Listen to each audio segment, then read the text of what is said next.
He called the Chinese diplomats wolf warriors. What? Did they expect the Chinese diplomats to be Hello Kitty? They used to have the wolf warrior diplomats. So, maybe he thinks he's a wolf warrior.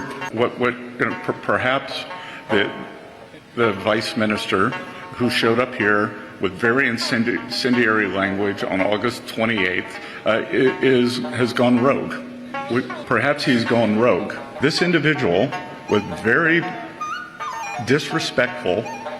He showed up uninvited in Washington and said, quote, China will cause global chaos if the port shipping fees go through. The US government, which had always been a bully, suddenly acted shocked. How dare China hit back? Then they accused the Chinese vice minister of being rude, provocative, and disrespectful. If they are yelling at us in front of the global media, that means China is doing something right. Citizens around the world mostly supported Chinese countermeasures. If their opponent is against it, then we should support it even more. China wants to be an unreliable partner to the world, then the world will have to decouple. But signals like this are signs of decoupling, which we don't believe China wants. And again, we do not want to decouple. We should work together to de-risk and diversify our supply chains away from China as quickly as possible. Huh?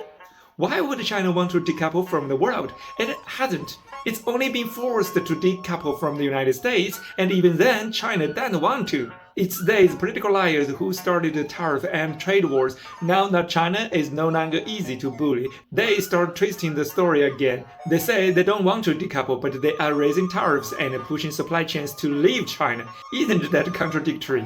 These dishonest politicians are like men with premature problems who still want to have a child.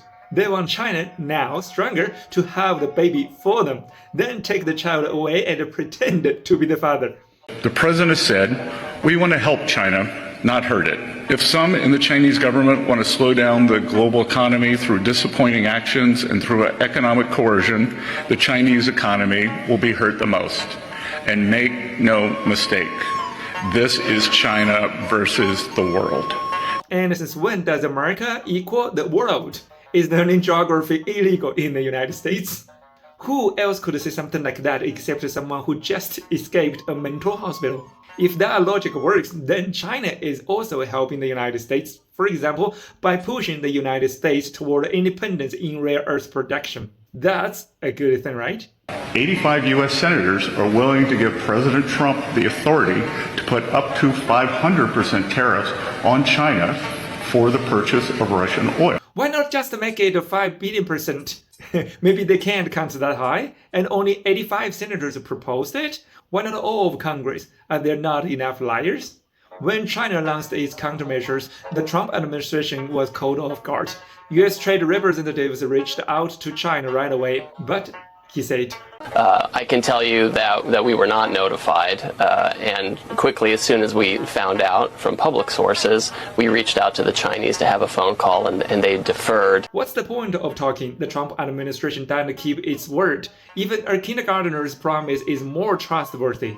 Basically proposed extending tariffs on China's goods in exchange for rare earths. When China ignored them, the US government called on its friends to pressure China. They used the mainstream media to smear China as undermining the international order. This is basically a modern version of the Eight-Nation Alliance all over again. An attempt to unite other countries to repeat the invasion of China, but the memory of that century humiliation runs deep in the Chinese mind. There's no way China will allow history to repeat itself. Why can't the United States rebuild its rare earth industry? It can, of course, but the difficulty would be like trying to rebuild the Soviet Union at its peak inside America. In truth, everyone is waiting to see if the American people will impeach Trump. Even if they replaced him with a child, the world could finally do business peacefully again. Cold War, hot war, trade war, tariff war, none of it beats the stability of simply doing business.